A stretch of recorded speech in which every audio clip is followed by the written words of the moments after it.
Hello and welcome to the Monsters, Myths, and Mayhem podcast. This is going to be one of our special guest episodes. I'm Silver and our normal regular co-host.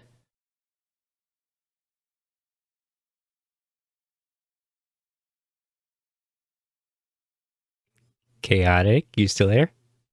Yeah? Did you leave it open for me again this time? Yes, I did. Oh my god, I hate it here, Silver. I was like not prepared to say my name because you've not been saying my name or you've been saying it for me the last like 3 episodes. It's Derpotic. It's on purpose. It is. It absolutely is. Silver and Derpotic. And the mysterious voice from the void is our special guest. Hi, I'm Selendrea. You can call me Sel. I am in the void. It's very dark here. Does anyone have a light? Lights attract the ghosts. We don't want any of those right now. Probably smart. Speaking of going into a light or seeing a light, that goes into some of our topics for today, which is the Fates, or the Moirai. Moirai? I believe it's Moirai. What language is that? Is that in Greek? I believe so. I believe that's where they originate. It's a pretty name. It reminds me of the name Moira. Moira just reminds me of the new character in Overwatch. I haven't seen that, but isn't there a woman named Moira in that one show, Schitt's Creek? Is that the actress? No, it's the character. If you haven't seen Schitt's Creek, it's such a good show. I have not. Also, Silver, did you just call Moira new in Overwatch? There's been like 5 more characters. Hey. Come on, Silver. It's been a hot minute since I played, okay? I still didn't we consider just her play new. together like last week? Yeah, but I didn't play when she first came out, so it's But we're on new. Overwatch 2 now, and she came out in Overwatch 1, let alone how many characters have come out in between there? Potatoes. Okay, tomato. Anyways, getting off topic again. First off, before we get into the topic, Sel, would you like to introduce yourself a little bit? Maybe tell people where they can find you at?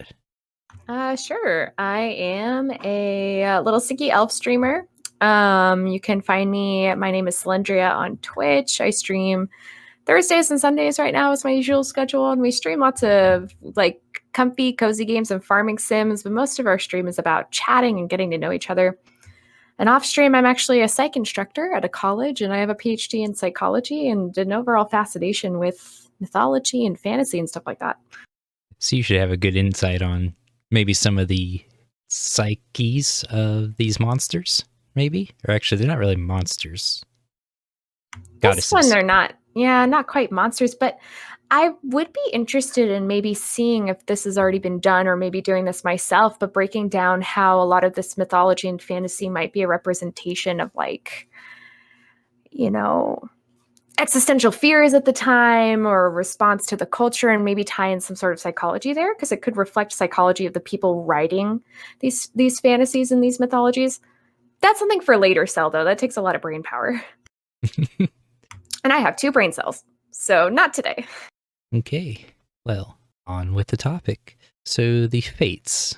Would you like to explain what you know, Sel, about the Fates, or would you like me to, or? Well, have you seen Hercules? Yes. Look, so Hercules was a transformative movie when I was a kid. I absolutely loved it. I dressed up as Meg multiple Halloweens in a row. And the Fates were like kind of this weird little throwaway plot, but they always really stuck out to me, and I just really liked them. So most of what I know about the Fates revolves around their depiction in Hercules. So I'm excited for you to kind of fill in the blanks that I have.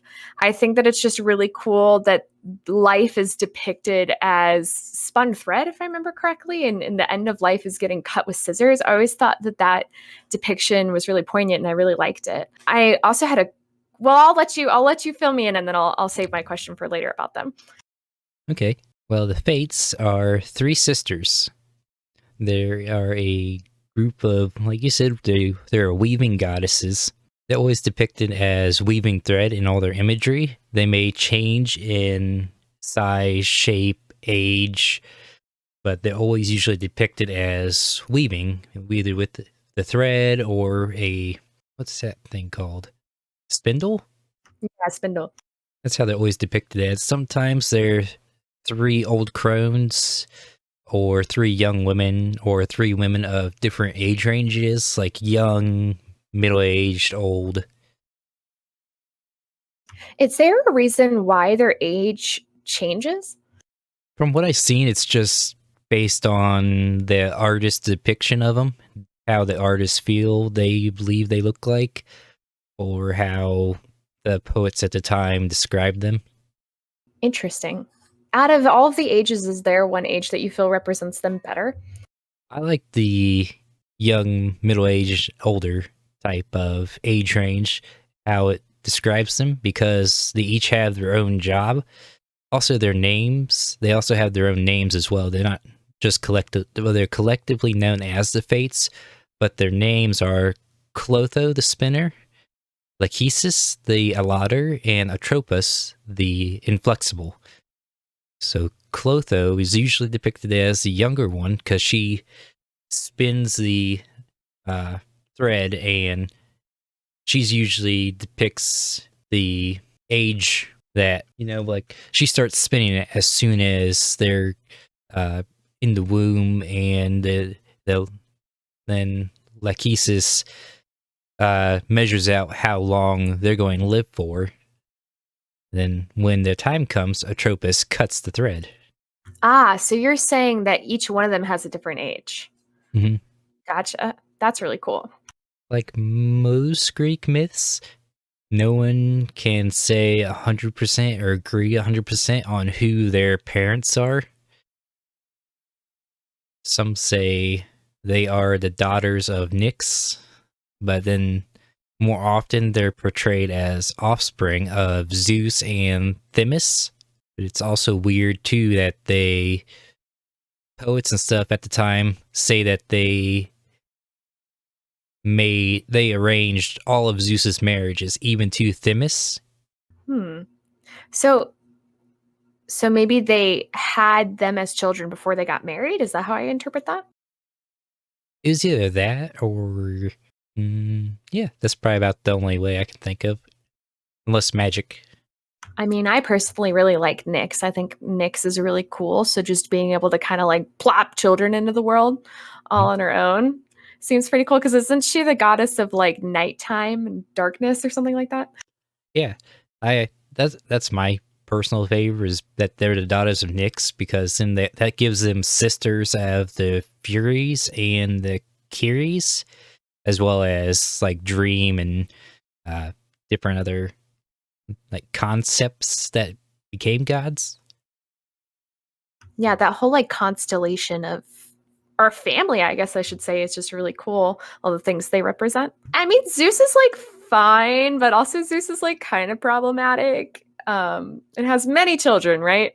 Yeah, Zeus is pretty much a horn dog, and just he's definitely problematic to some people, and most of them. Yes.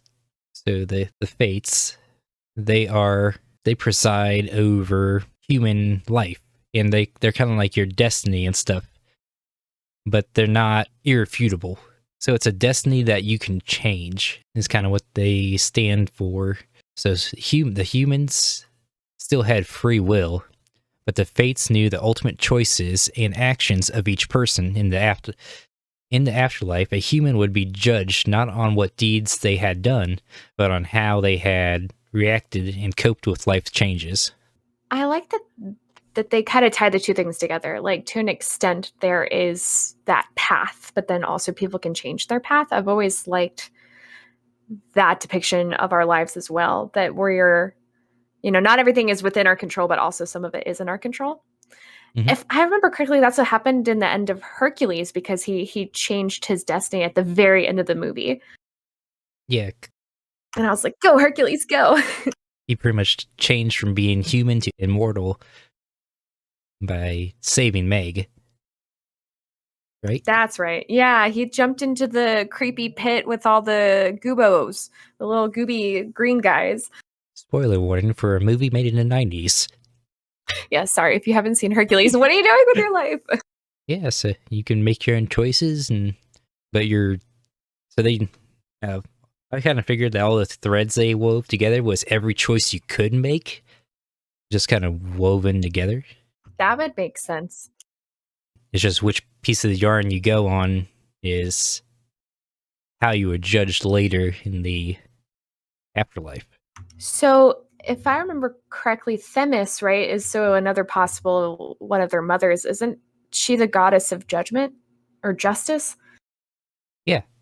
Could that be related to why they have that like judgment element to them? Yeah, I believe so. I think that was why they kind of went with her on these possibility, and Zeus being the father. Because Zeus is kind of the ruler, and then she controls like judgment and justice. So kind of put together, and they had the ultimate judgment and say on what happens to them. The Fates also decided the rules of Olympus and such. Like, they're the ones that decided that if you eat food in the underworld, in Hades, you can't leave. I hate when I go somewhere and I eat food and then I get trapped. Oh, yeah. Happens to me like once a week, you know? Just gotta find your way around it. They were also the ones that made the deal with Persephone that since she only ate 6 pomegranate seeds, that she'd have to stay in the underworld 6 months of the year instead of forever. Ah, so I know a little bit about Persephone's story, kind of vaguely, but I had no idea that the Fates were actually involved. Yeah, since they're the ones that set the rules for eating and stuff, so they had to actually go to the Fates and make a deal with them that, hey, it's only 6 seeds, because even the gods couldn't fight the Fates. Like in Hercules, the Fates could actually kill the gods. So none of them really messed with him besides Zeus. Zeus is the only one that could maybe convince them. Then Hera sometimes. Then there was one time when Apollo got all the Fates drunk and convinced them to keep somebody alive. I don't know why, but the image of them getting drunk is kind of funny to me. I think that was the only story that they ever got drunk, from what I heard. Usually they are kept by themselves. I've heard stories that they're also located in the underworld, their base there, or they're up in Olympus. Do you know anything about lore Olympus? Chaotic's more the I'm up to lore Olympus for a little bit, but Chaotic's ahead of me on that. I haven't read it myself, but I've seen it online before, and I just really like the style of art is really cool. And I just looked up very quickly the lore Olympus Fates, and they're also really cool. Yeah, you should definitely definitely read it if you haven't. I think it's really cool because when like they have their visions and stuff or talk about fate, it's like through a VHS. It's really cool. You should pick it up. It's really neat. That is really cool. I do love VHS style, and I think a lot of that nostalgic late 90s VHS style is really making a comeback recently. Ah, okay, yeah, now I know what the characters, when you said VHS, I was kind of thinking, I was like, Yeah, Hades goes down in that room, and that's when you figure out more. he was looking at his past, which is the thing that the Fates do, because the Fates are omnipotent. They know everything. They know your past, they know your future, they know your present, which is why they kind of pal around with, what are they called? They see the future. Psychics? Kinda, but it's an older, fancier term. I wanted to say soothsayer, but I don't know if that's the right term. Seers? Seers. If you had the opportunity to talk to the Fates and get a glimpse into the end of your life, would you want to know, or would you want to live life without that knowledge? Absolutely not. I'll pass. Yeah, I think so too. I think I would rather go in ignorant and not know, because I think especially if it's like a horrific end of my life, then I'm just gonna be anxious about it for the rest of my life. Yeah, I'm too anxious of a person. I can't do that. Me too. I think just knowing it would change it, so it wouldn't even matter if you knew it, but I still wouldn't want to know it. That's a really good point. And a lot of stories about fate and destiny are so cool because they tie in this concept of just knowing changes the trajectory of everything. I've always thought that was fascinating. So the seers kind of look in with the fates and to see things. That's why most people go to seers. Leave. Get out. Absolutely not. Banned. That wasn't even an intentional pun, but I can't even believe you right now. You looked dead into the camera and said it too, sir. Why would you say a pun while I'm here, Silver? You know I hate them. I'm feeling very attacked right now. And Sears of all things. Sir, come on. What? Sears is in the past. They're closed down. Oh, I'm leaving. I'm never coming back. It was nice knowing you. I'm glad I was here for the end of the podcast. It's dead now. It's over. I mean, speaking of seeing, so one of my favorite parts of the Hercules depiction was the fact that the Fates only had one eye between the three of them. Was that something unique to Disney, or is that something that you've seen in earlier depictions? Well, that was Disney mixing up mythology. Oopsies. Disney, don't cancel us. So the Disney Fates are actually called Greys. So the Greys... I will say Disney is not the only one who's done the one eye. So they are not the only ones that have muffed up. Disney used the imagery of the Grey, which is Graeae, Grey, which are another group of three sisters in Disney, group of three sisters in Greek mythology that shared one eye and one tooth among them. And their name was, I might mix these up, so it's Dano, Dread, Inyo, Horror, and Pimferado, Alarm. And they were daughters of the sea gods Force and Seto, and sisters of the Gorgons. Oh, I love Gorgons. Did they just like hang out with their one tooth? Like, what were they doing? I'm sure if they were hungry, they just kind of passed it around. I mean, as someone with teeth problems, that's a mood, honestly. Mm-hmm. I wonder if Disney did that purposefully, though. You know, whoever was writing this wanted to give those characters a little more spice, and that was definitely something that stood out to me, the imagery of them kind of like passing around the eyeball. And I remember one time they drop it and it like falls into some cobwebs and they have to kind of buff it off on their robes. So to Cell's child brain, that really stood out. So I wonder if they did that purposefully or if they made a mistake. As much as Disney gets into mythology, I'm going to say that's probably a purposeful thing. So many movies have have used it since Disney has done that to represent the Fate Sisters.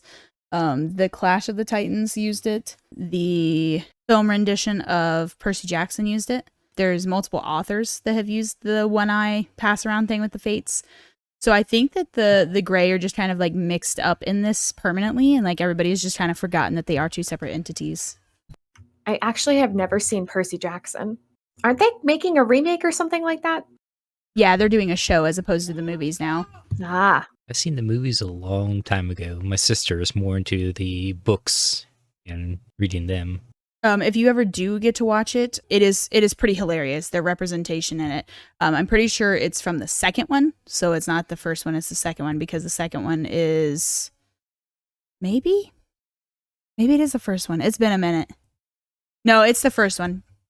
That's when they were going to go fight the Hydra, right? Hermes. No.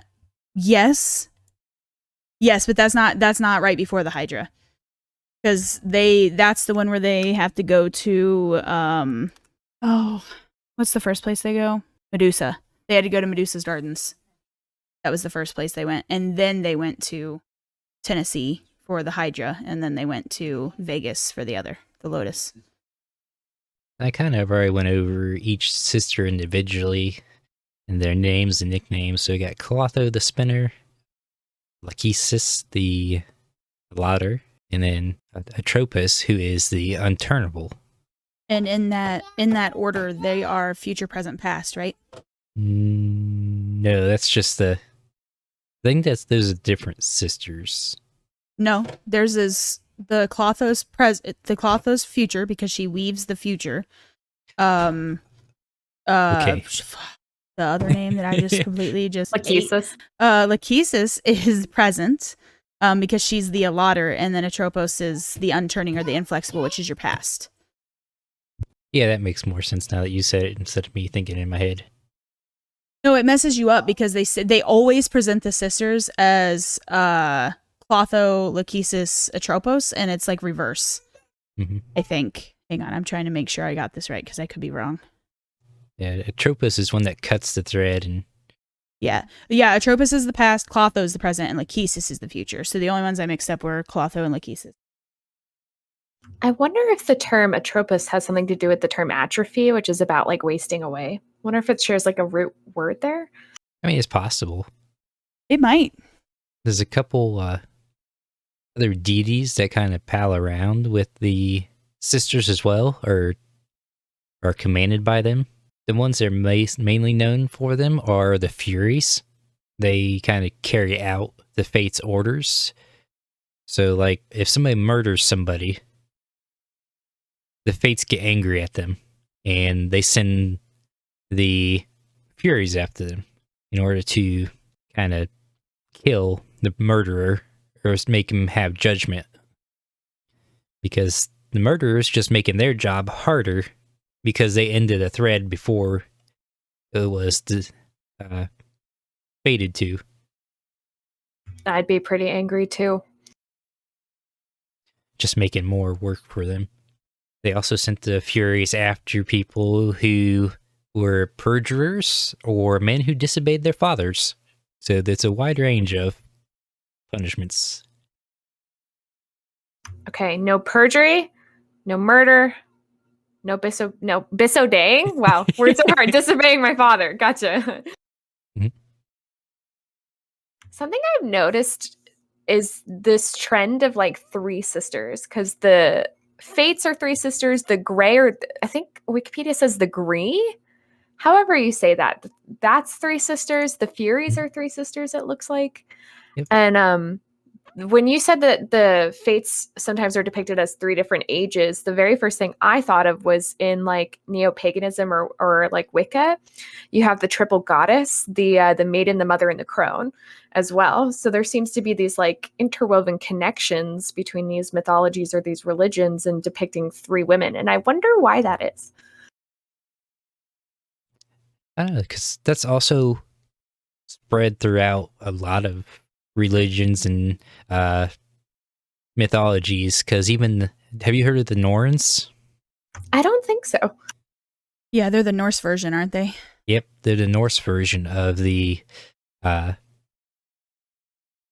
Fates. They do the exact same thing.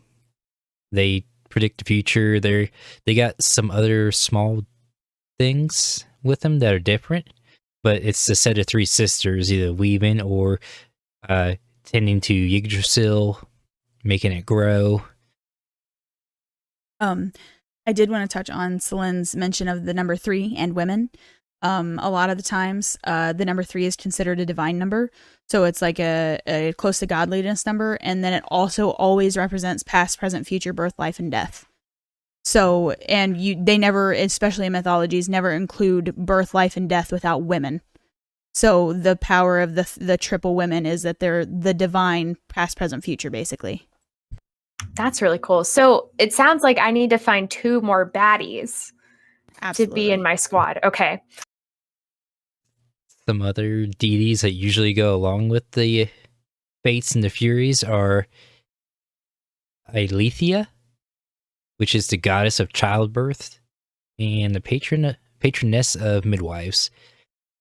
She's usually associated with, like she's there when the babies are born, and Clotho is there spinning the thread. So they usually work kind of together with that. And the last little group of deities that are the Keres, Keres, which are female death spirits, and also more daughters of Nyx, which so that make them sisters to the Fates, possibly, depending on which mythology you're following. And they were not very peaceful. They were said to be demons that wait above battlefields for when men die violent deaths. They can throw their souls to the underworld to be judged and consume their flesh. Yum. That's pretty badass. think we'll probably cover those 3 in other episodes, so I didn't want to hit too much on them. Did you know that even though they were in charge of mortal lives, they only spoke to a mortal once? Which mortal was that? It was to Althea, who is the mother of Meleager. They came to the mother after he was born and handed him a Yule log, like a log, and was like, when you burn this, he will only survive until it's ash. And she, of course, like as a mother does, especially in Greek mythology, took it and hid it because she didn't want other gods finding it or other people finding it. And he ends up wiping out his entire family, all of his brothers. And it's like a fight over like a skin or something like that. And she throws the log in the fire herself to kill her son. Brutal. She did end up also doing, the things to herself because she was upset that all of her sons were dead. But, that tends to be how the fates work. They're pretty gruesome when they have something to say. I mean, sometimes you just got to get your point across. That was actually the story I had. Imagine. I have another one I can tell. Is it the one with Hercules's mom's midwife? No, you tell that one. I'm going to tell the Apollo one after this. Oh, I didn't have this one written down. It's just one I heard once or twice in my looking up and studying for this. It was that, so, you know how Hercules was born? I'm probably confusing it with Athena, but did he like burst out of someone's head? They like to do that in Greek mythology. That was Athena there. How was Hercules born then? Well, I can think of it real quickly. And I know we went over it mainly in the Hydra episode, but Hercules was going to be born, and then his cousin was going to be born at the same time. Well, Hercules was supposed to be born first, but Hera got in the way and convinced the fates to kind of hold off on Hercules' birth just for a little bit, and she either got a hold of Eileithyia or Clotho, and it kind of delayed Hercules' birth so that his cousin could be born first and become the king. The Fates didn't like this, but the Fates couldn't do nothing to Hera, really, at the time. So instead, they went to punish Hercules' midwife.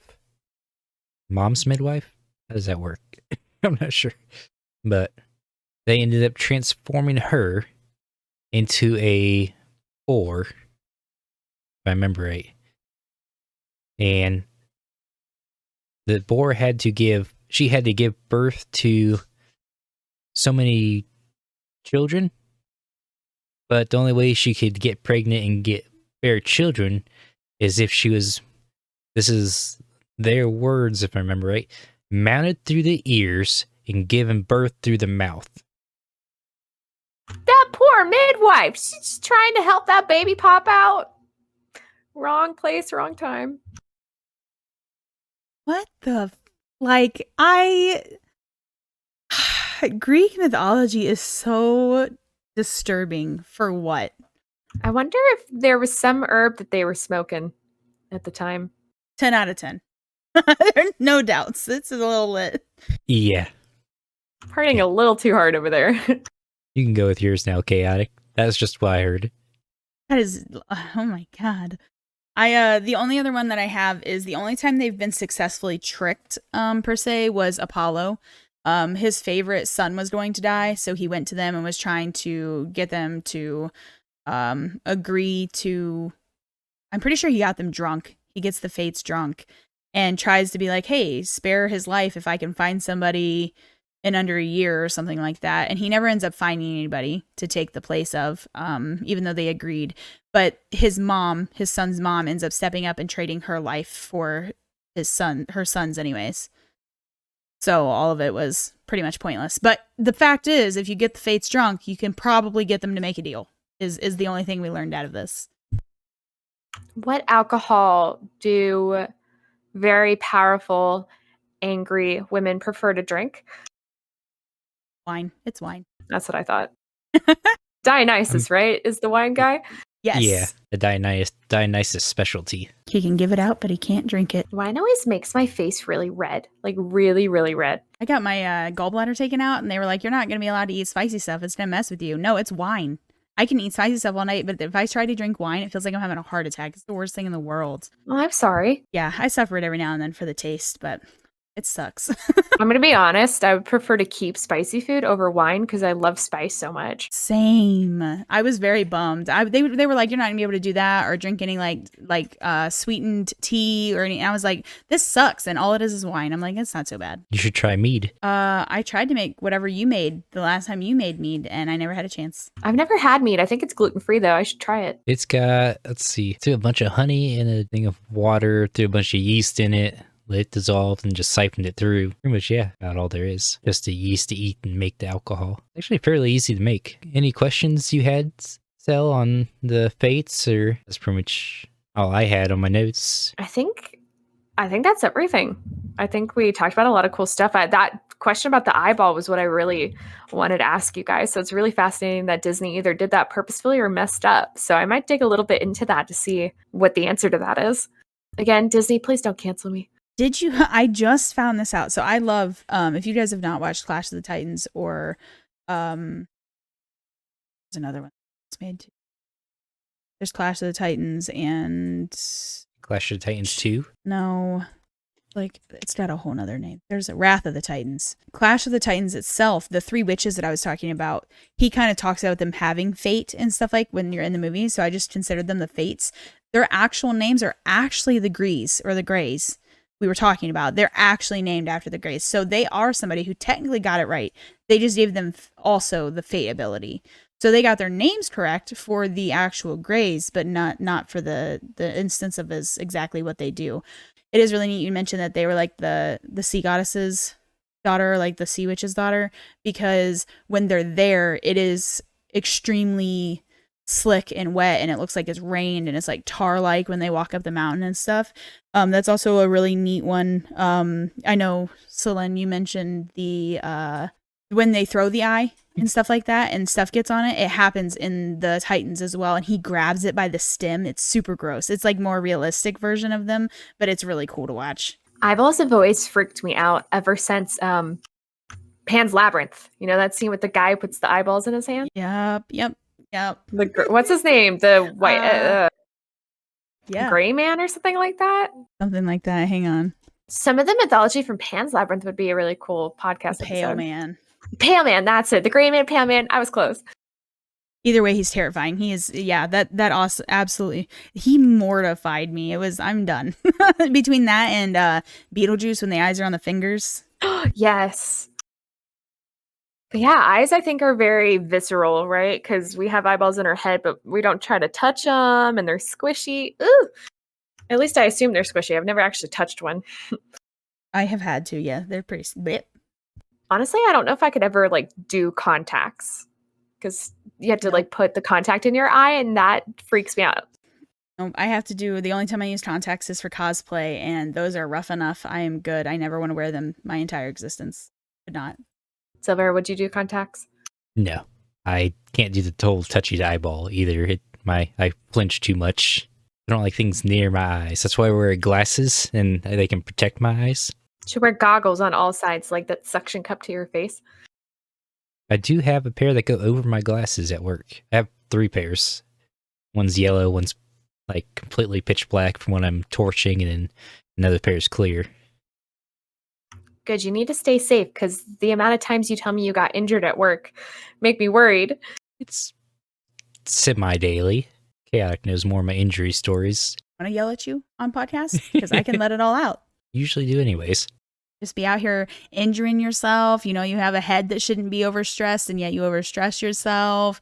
You know, you'll come home, you'll be like, my back hasn't been working right for 3 days, but we're here, we're vibing. I'm still going to work. Like, okay, he'll go to work and he'll be like, my head's bleeding. And I'll be like, oh, I'm sorry. Can you reverse back to what happened?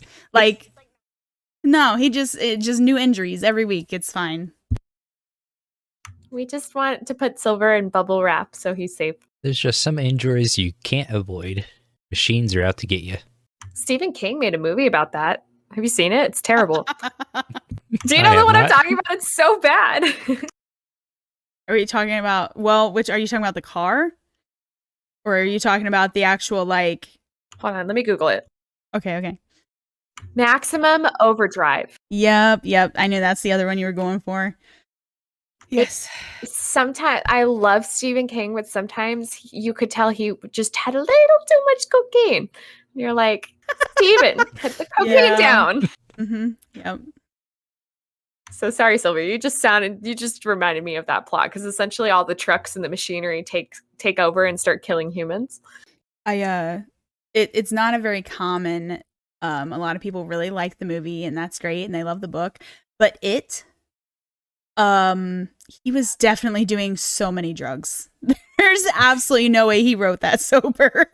I love that book, but every time I used to have a viewer that every time I brought it up, he'd be like, "Oh," and he'd directly bring up that one scene, and I kind of called him out. I was like, Yep. "Can I talk about the book without you bringing up that one scene once in my life, please?" Yep. Mm-hmm. And that's, I really did enjoy that the new movies included like the more alien, native, old, like like the Tim Curry movies they didn't really like talk about the actual alienation of it or the extraterrestrial parts of it. But yeah, it's wild. There's no way you got from point A to point Z without drugs. Yeah, it's a rough one. Do you have a favorite Stephen King story? It used to be, my entire mind just flooded itself out. I used to love Dr. Sleep. I loved The Shining, but Dr. Sleep was my favorite.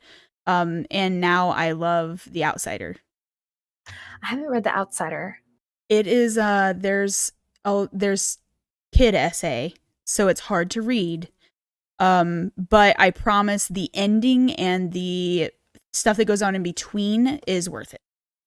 I'll put that on my list. My favorite was always Pet Sematary. One, because I'm a huge cat lover. And then two, because I feel like it touches on this more like existential dread of like losing, like grief and loss and stuff like that.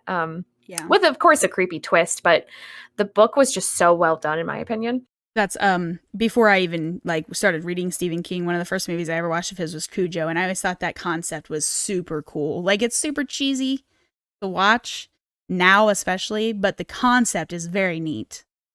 Sorry for the tangent, Silver. No, that's fine. Wasn't Cujo the dog in Sandlot? No. Cujo is a dog, though. Yeah. It is the dog story. It's just not the one in Sandlot. The Sandlot one, I'm pretty sure, is just called Monster. Hercules, the Beast. Oh. Hey, it comes full circle. It does. we went all the way back around. Back to mythology, back to Greek. Back to Hercules and kind of Meleager. Hercules met Meleager when he went to the underworld. And Meleager told Hercules to, hey, once you get back up there, just go ahead and marry my sister. GG's. And his sister is the, spoilers for Hercules' book or mythology, but Meleager's sister is one that gave Hercules the poison tunic that killed him. Rip. I'll tell you what, though, mythology Hercules kind of deserves it. Yeah. Disney Hercules doesn't. He's an angel, but mythology Hercules deserves it. He shot his best friend with a poisoned arrow. Well, best centaur friend. Atlas the Titan literally just wanted this world off his shoulders. He was like, please, I'll behave. I'll be so good. Hercules was like, you know what, bro? I'll hold the world up for you if you do this one thing for me. Atlas did it, brought it back to Hercules. He's like, look what I did. And Hercules was like, cool, hold the world for me so I can grab it. And then left Atlas there holding the world again. Damn. He deserves everything coming to him from that point on. Kind of going back to the fates in modern media.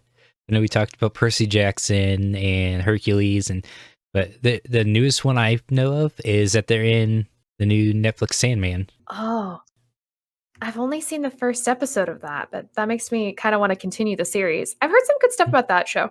I like it a lot because they also bring in a Leon Shi, which is a monster from Celtic mythology that we recently talked about.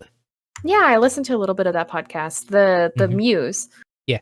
That name is hard to pronounce. Most Celtic names seem to be. We can't pronounce a single name on this show. It doesn't matter Right. how As hard long as you're we trying. try. I know. Yeah, that was the newest one. I know they're also in They're the main antagonist in the season 5 of Legends of Tomorrow, which is a DC like superhero crossover mix-up time travel show. I actually have never heard of that show before. It aired a lot when The Flash and Arrow in like 2013, 14. That makes sense. They were capitalizing on that like DC hype. Yeah. Did you have any more Chaotic?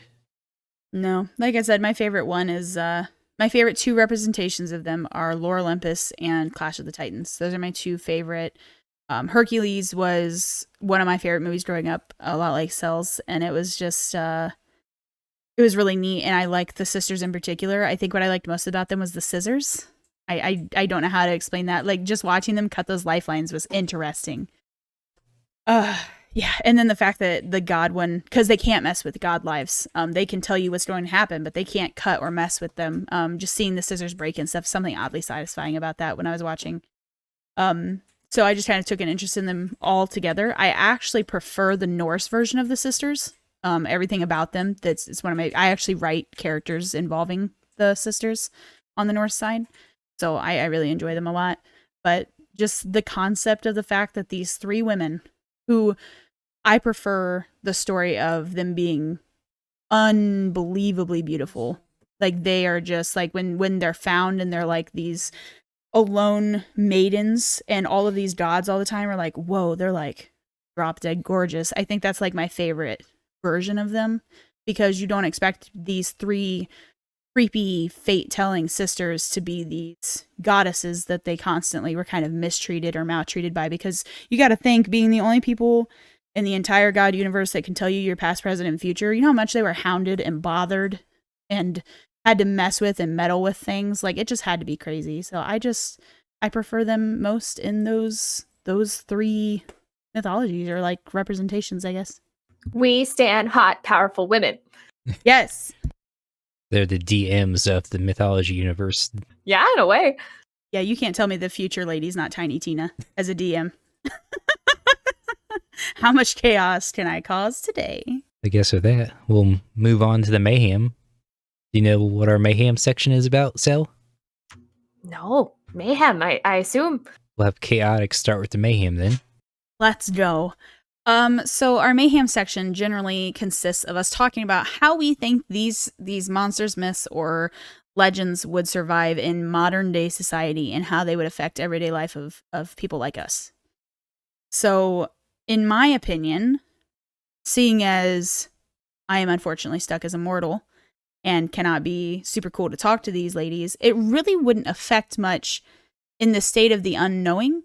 But if we went back and like circled back to what Sel was talking about earlier about maybe getting to talk to them and find out your past, present, and future, I think it could play a lot of games with the butterfly effect in the mortal realm. I say the butterfly effect would be a major cause for concern with them. I think a lot of people will be asking about the past and stuff, trying to record. They'd have the most accurate version of the past because they'd know it. I think they'd be bothered about that. That's true. That's like a... Oh, I guess bothering them is annoying, but I feel like that's a somewhat optimistic view of it. I think that if they existed and humanity knew about them, we would, like, the fabric of society would be destroyed. That's what I think, because I think that there are just too many humans that would they would experience psychosis trying so hard to figure out their fate. Because I think there's so many people so in psychology, we have this concept called need for cognitive closure, or just generally like need for closure. And it's a spectrum. So different people fall on that spectrum. So some people really need closure in their life. They need to know why things are the way they are. They need to know what's going to happen. They need to know the answer to a puzzle. Whereas some people are okay with ambiguity and not knowing those answers. And I could see those people that are really high in that need for closure phenomenon really, really, really wanting to know answers from them. And I could see that like driving them to the brink of madness, you know? Mm-hmm. Yeah. But if no one knew they existed, then I'm agreeing with Chaotic that it wouldn't impact mortals that much. Yeah, if they still stayed well enough hidden, if they could still be either in Olympus or the underworld and no one really knew about them, then they'd be okay. No one really knows, but say if they wanted to get out and about and maybe they work super fast and had some time off from spinning threads, or they had to get a different job, they would probably make their own way, maybe stay hidden that way. Maybe they'd be like a successful fan fiction writers because they know what a story could have been or something like that. As long as they don't go turning anyone into boars that have to give birth through their mouths, then we'll be good. I mean, there's been weirder things. Look at Florida. Silver, no! Sorry, Florida. We're not I wanna sorry, apologize to them. Florida. We're not sorry. Absolutely not. We're not sorry.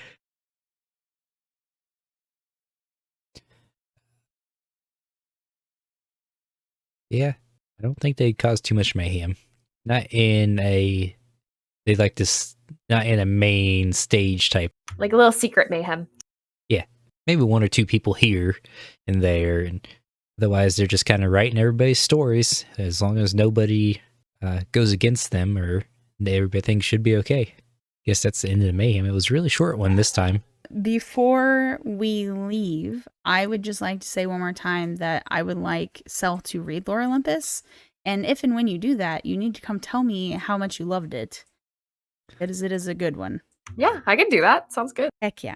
I love the art style. I've always liked it. I've always kind of seen, back when I was on Tumblr, I feel like people were posting stuff from it. I've seen stuff on like Twitter from it, and it's always piqued my interest. But my issue is that I always say I need to go do stuff in terms of like catching up with pop culture. Like I've been saying that I need to watch Spy Family for like a year now. And then I find myself just watching liminal space compilations on YouTube instead of actually doing something productive with my life. So, but I'm almost on winter break because class is almost out. So maybe during winter break, I'll pick it up. But yeah, I'll definitely keep you posted. Yes, definitely. It's a good one. Silver's sister, Ruby, gets into my Twitch chat every freaking time she comes in. She's like, how are you caught up yet? I'm like, I'm working on it.